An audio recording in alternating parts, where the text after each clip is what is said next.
आदाब, आप देख रहे हैं सिटी न्यूज 24। सिटी न्यूज 24 से मैं रजा जाफरी। आइए देखते हैं आज की मुख्य खबरें।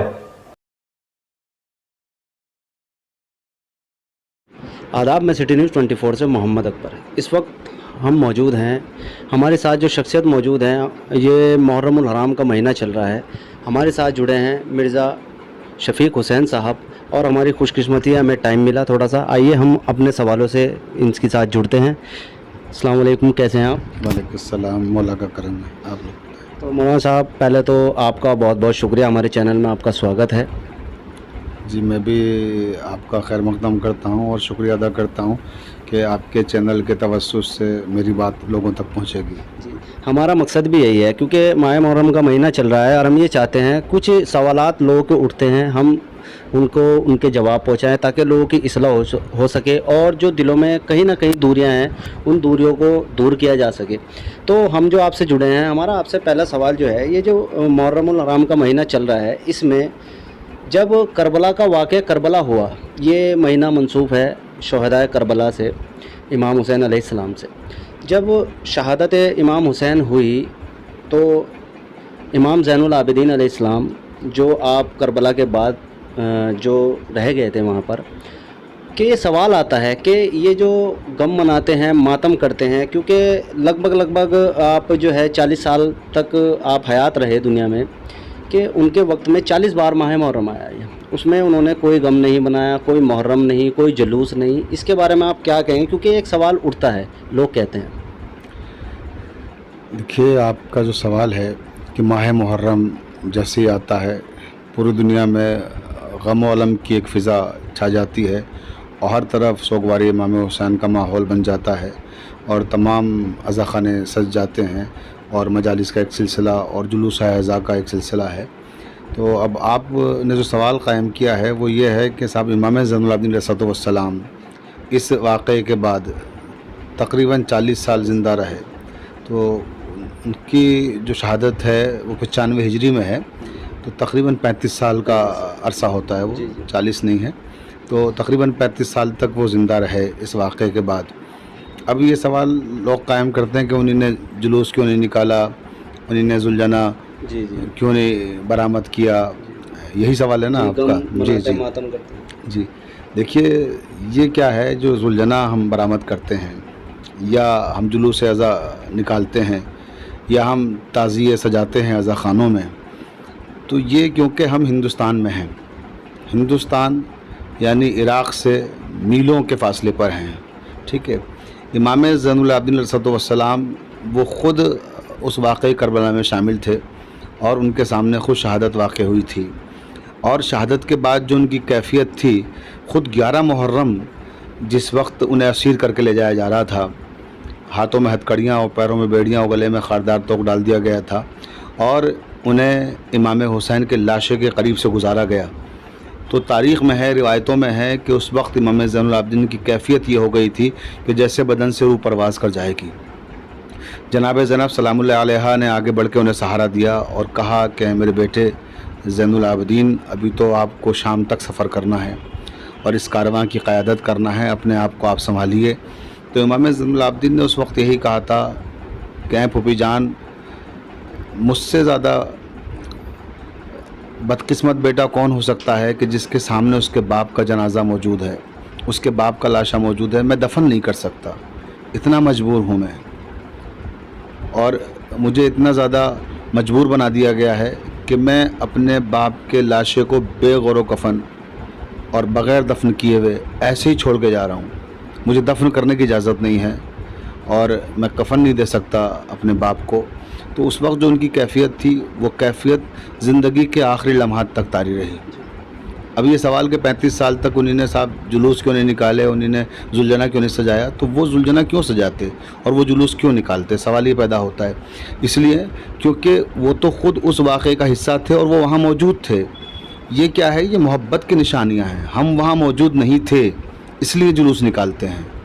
हम ताज़िया इसलिए बनाते हैं क्योंकि हम करबला नहीं पहुँच सकते। जो करबला नहीं पहुँच सकते, ताज़िया है क्या, ज़रिए इमाम हुसैन की शबी है।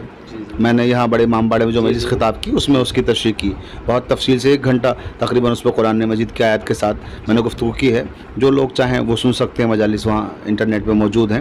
ظاہر سی بات ہے یہاں اتنا وقت نہیں ہے کہ ہم ساری آیتیں پیش کر سکیں اس وقت، لیکن ایک جملے میں کہ کیونکہ وہ وہاں موجود ہیں، وہ اس کا حصہ ہیں، تو جلوس نکالنا یا تعزیہ بنانا یا زلجنہ برآمد کرنا، یہ جو دور ہیں وہاں سے، ان کی یاد میں جلوس برآمد کر کے اپنے نفس کو تسلی دیتے ہیں کہ مولا ہم وہاں آپ کے ساتھ نہیں تھے، اگر ہوتے تو ہم بھی آپ کے ساتھ کربلا کے میدان میں شہادت میں شامل ہو جاتے، لہٰذا ہم نہیں تھے تو اس لیے ہم یہاں جلوس نکال کر ماتم کر کے مجلس منعقد کر کے آپ کے ذکر کو تازہ کر کے اپنی موجودگی کا احساس کرا رہے ہیں.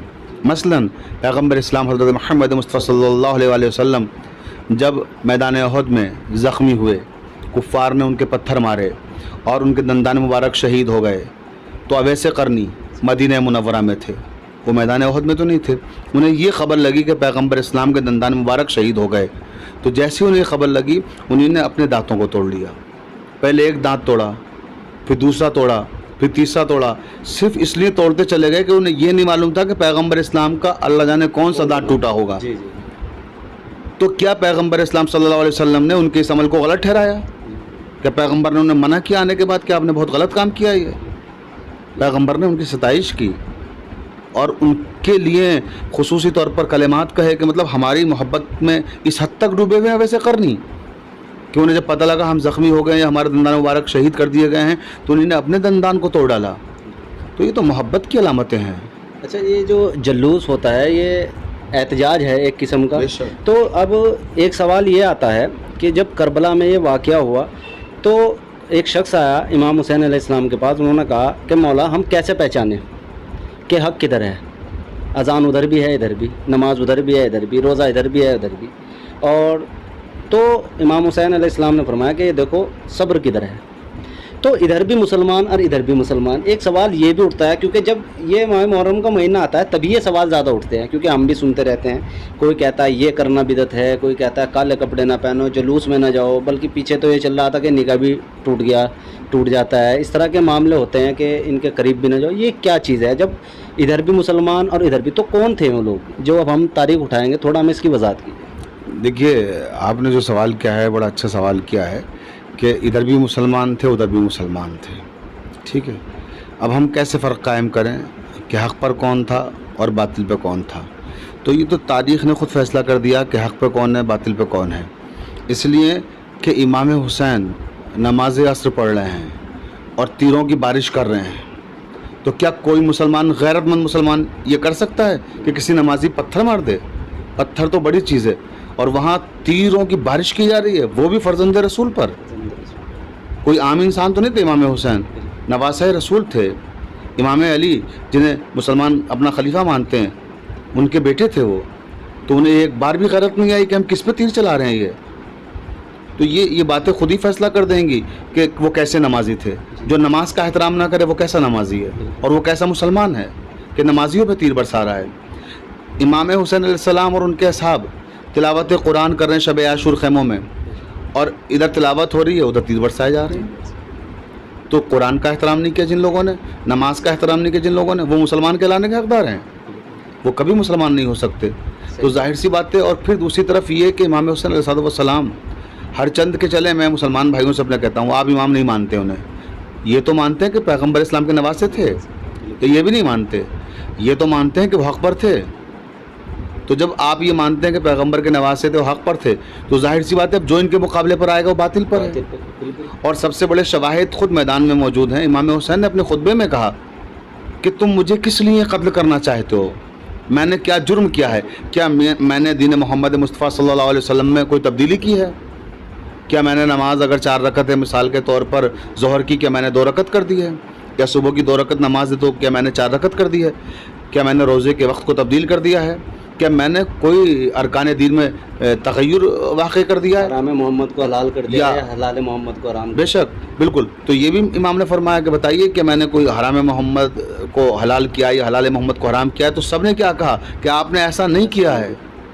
تو جب یہ جان رہے ہیں کہ ایسا نہیں کیا پھر بھی قتل کر رہے ہیں، तो फिर कैसे मुसलमान थे वो बताइए आप। क्योंकि एक चीज़ और मिलती है मौलाना साहब कि तारीख जब हम उठा कर पढ़ते हैं उसमें हमें मिलता है कि 18,000 मुफ्तियों का फतवा था हाँ बिल्कुल, ये बस कि हुसैन बागी हैं, वाजिबुल कत्ल हैं। वो कौन से मुफ्ती थे जिन्होंने फतवा दे दिया? क्योंकि उस वक्त सहाबा भी मौजूद थे और सहाबा की औलादें भी थी जिन्होंने हुसैन अलैहिस्सलाम को नबी के कंधों पर देखा था।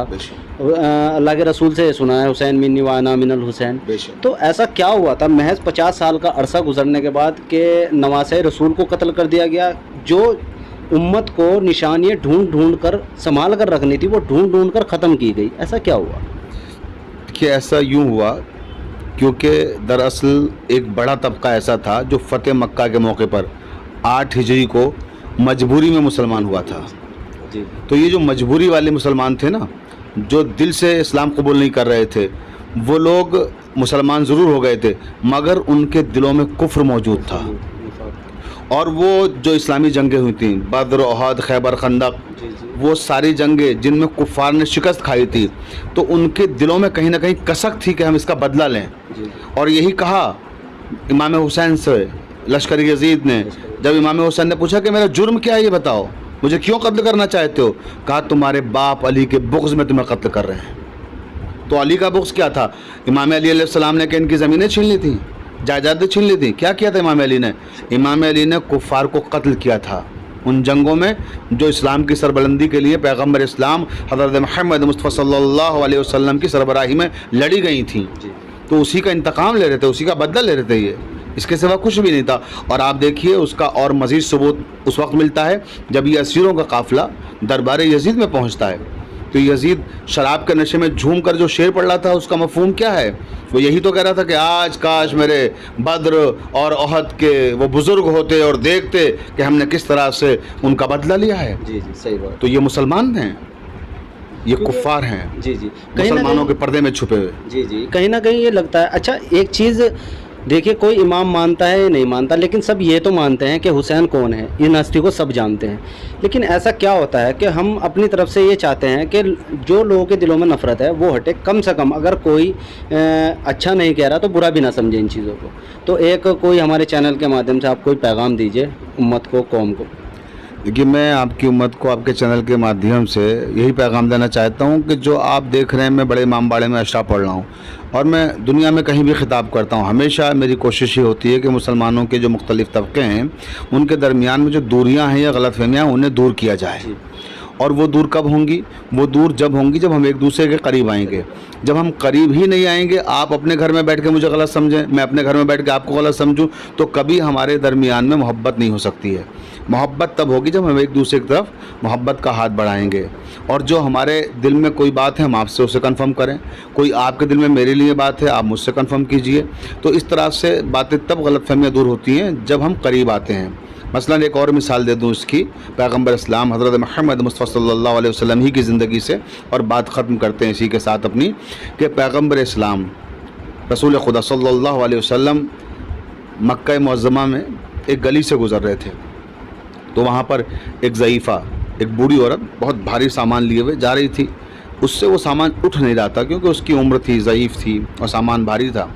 तो पैगम्बर इस्लाम सल्लल्लाहु अलैहि वसल्लम उसके करीब आए और कहा कि मुअज़्ज़मा ज़ईफ़ा, अगर आप इजाज़त दें तो मैं आपका सामान आपके घर तक पहुंचा दूं। तो कहा, बेटा सलामत रहो, इससे अच्छी क्या बात है, मेरी मदद कर दो, मेरे घर तक ये सामान पहुंचा दो। पैगम्बर इस्लाम सल्लल्लाहु अलैहि वसल्लम ने वो सामान उठाया, उसके घर तक पहुँचा दिया। जब उसके घर से जाने लगे, रुखसत होने लगे, तो ज़ईफ़ा ने कहा कि बेटा मैं तुम्हें कुछ इनाम तो नहीं दे सकती, मैं गरीब औरत हूँ, लेकिन मैं आपको दुआ देना चाहती हूँ। तो पैगम्बर ने कहा कि आपकी दुआई मेरे लिए सरमाया इफ्तिखार है। तो उस मुअज़्ज़मा ने कहा, उस औरत ने कहा कि बेटा मैं तुम्हें दुआ देती हूँ कि यहाँ एक नौजवान है जिसका नाम मोहम्मद है, कि उससे दूर रहना, वो लोगों का दीन ख़राब करता है। मैं दुआ देती हूँ तुम्हें कि तुम्हारा दीन महफूज रहे, तुम सलामत रहो और उसके साए से महफूज रहो।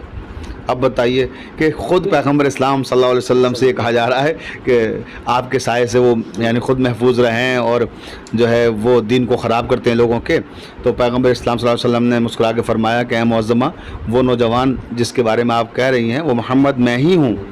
बस जैसे ही सुना तो उसका तो समझ लीजिए एक तरह से हैरत और इस्तिजाब के आलम में बुरा हाल हो गया। कहने लगी, आप मोहम्मद हैं? कहा, हाँ मैं ही मोहम्मद हूँ। कहा, मैंने तो आपके बारे में बहुत गलत सुना है, آپ لوگوں کے دین خراب کرتے ہیں, آپ بڑوں کی تعظیم نہیں کرتے ہیں, اور آپ ہمارے خداؤں کو برا بھلا کہتے ہیں. دنیا بھر کی باتیں اس عورت نے کہیں.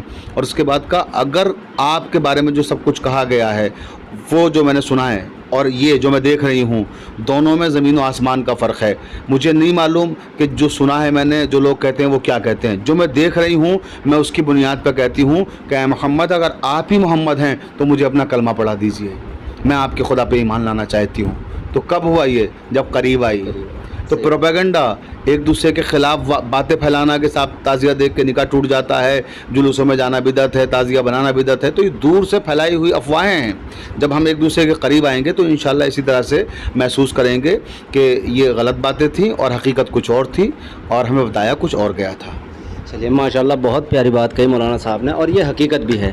دور بیٹھ کر ایک دوسرے کو الزام لگانا بہت آسان بات ہے, کیونکہ اکثر کر کے ایسا ہوتا ہے, کیونکہ جب تک ہم کسی سے ملیں گے نہیں ہمیں اس کا پتہ نہیں لگے گا. اور سب سے بڑی بات یہ ہوتی ہے کہ دوسرے کا نظریہ خود طے نہیں کرنا چاہیے بلکہ اس سے پوچھنا چاہیے, کیونکہ یہی ہوا ہے. ہم گھر بیٹھ کر ایک دوسرے کو غلط کہا ہے اور اس سے صرف جو ہے بدگمانی پھیلی ہے. تو مولانا صاحب نے جیسی بات کہی, آپس میں پیار محبت رکھیے, ایک دوسرے کے ساتھ اٹھیے بیٹھیے, کیونکہ آیت اللہ خامنئی صاحب کا بھی یہی کہنا ہے کہ ہم تو ہاتھ کھولنے اور باندھنے پر لڑ رہے ہیں, دشمن ہمارے ہاتھ کاٹنے کے منصوبے بنا رہا ہے. تو ماشاءاللہ بہت پیارا پیغام دیا مولانا صاحب نے, اور اسی کے ساتھ ہماری بھی التجا ہے تو لوگوں تک پیار محبت کا پیغام پہنچے. تو آپ دیکھ رہے ہیں سٹی نیوز 24. سٹی نیوز 24 سے میں محمد اکبر, اپنے کیمرہ مین افتخار کے ساتھ آداب. دن بھر کی تازہ خبر دیکھنے کے لیے ہمارے چینل کو لائک کریں, سبسکرائب کریں, بیل آئیکن کو پریس کریں.